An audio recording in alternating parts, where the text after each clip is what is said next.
Morning peeps, good morning everyone. How's everyone doing? Hopefully you guys are all doing well. Don't forget to hit that subscribe button. If you guys are new to the channel, don't forget as well to like and share the vids.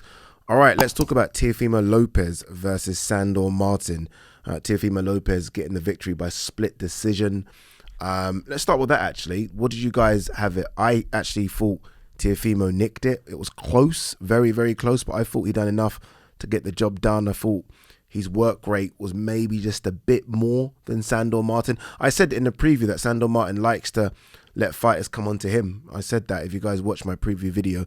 I said it's not that he's a counter puncher, but he's happy in not being the first to engage. And I feel like in America, the judges almost, I feel like, want to see fighters on the front foot as opposed to fighters that fight on the back foot. So maybe that was his undoing. But I did think that Teofimo done just enough to get the victory. Although a lot of people, a lot of sort of former fighters, pundits, current boxers actually think that Sandor Martin done enough to win. So look, it was very, very close. Before, look, there's two things to talk about separate in this video. Where Teo is, mindset, mentality, and where Teo is as a boxer.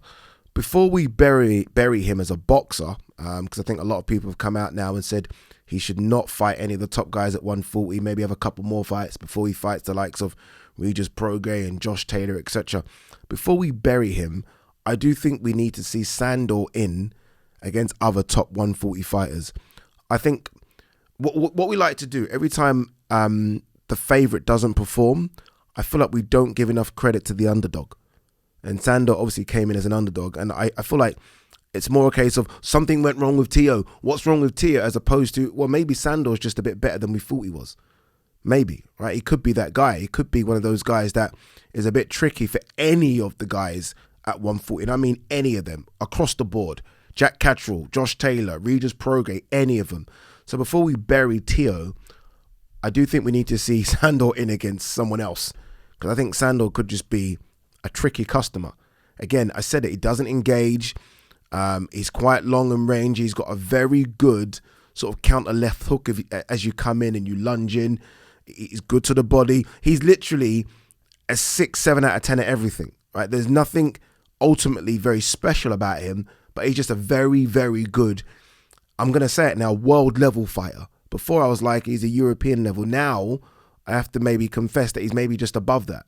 So I think it's not too much of Teo being so bad. I actually think it could be a case of Sandor being a bit better than we maybe thought he was. Back to Teo. Obviously, a lot of you guys have seen the video where he's asking and questioning whether or not he still got it.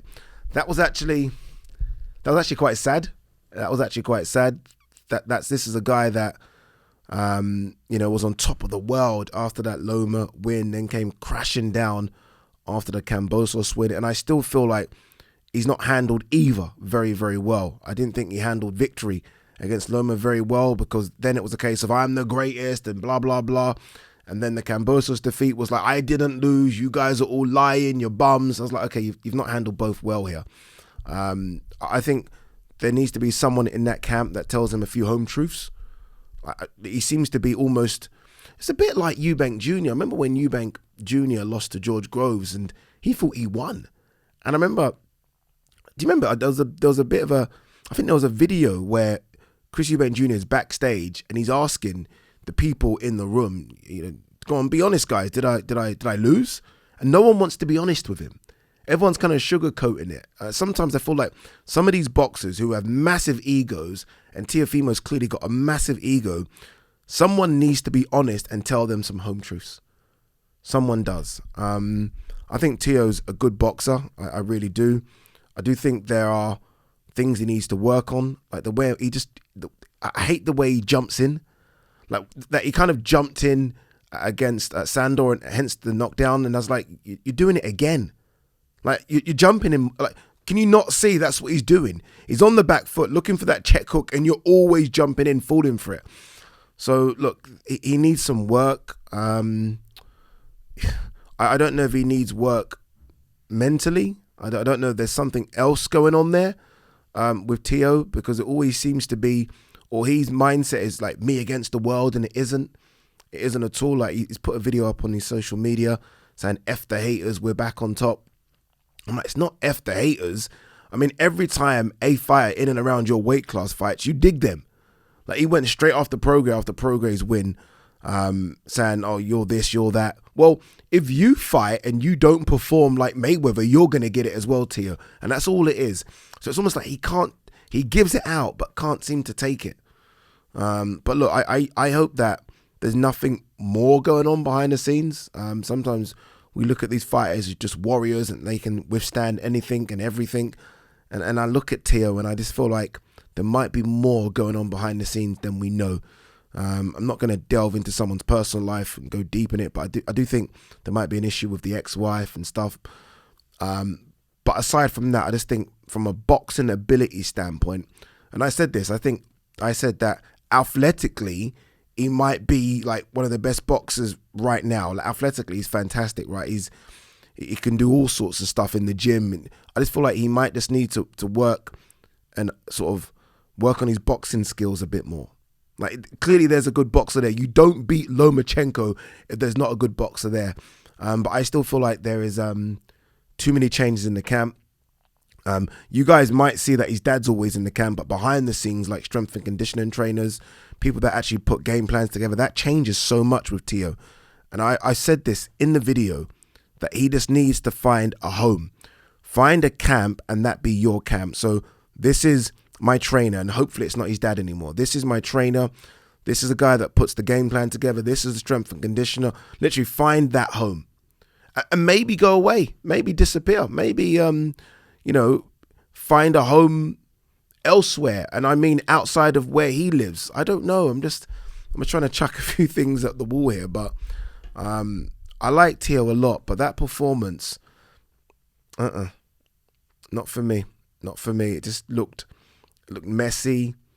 It was just, I don't know. You know what, it's maybe, and someone was saying this the other day, and I don't think this is Teo, but you know when you get like, you know when they say things like, this is a football analogy I'm going to give you, like when a striker loses form, like when but you're like, oh, it's going to come back again. Why can't it be the opposite? Why can't it be maybe he was just good for a season, but he's actually not that great? Does that make any sense? You know, you get like a striker that's a one-season wonder, and you're thinking, this guy can't do anything anymore. And that's the term, right? One-season wonder. I don't think Teo's that. Teo's a lot better than that. But maybe he's not as good as we think he is. Maybe. I don't know.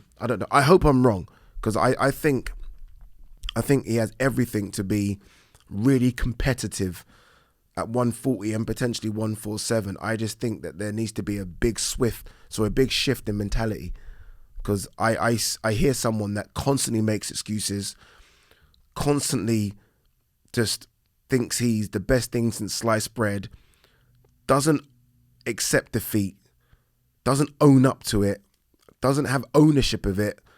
And I think he's got so many ass kissers around him that they need to be moved on or deleted, because you only get one shot at this. And again, referring to the video I did, hopefully you guys watched that video. I said Teo could be one of those fighters where he's in exciting fights, but his career ends with 6 or 7 defeats, because I don't think he's as good as he thinks he is. I think he's good, but I don't think he's as good as he thinks he is.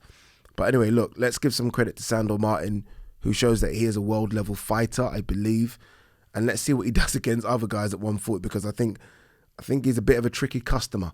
But yeah, we'll see what happens with Teo next. Good win for Jared Anderson on that card as well. Literally, a fucking Jerry Forrest hit him and he decided to hit him back harder. Good win for Keyshawn Davis as well. A lot of the up-and-coming fighters that Top Rank has.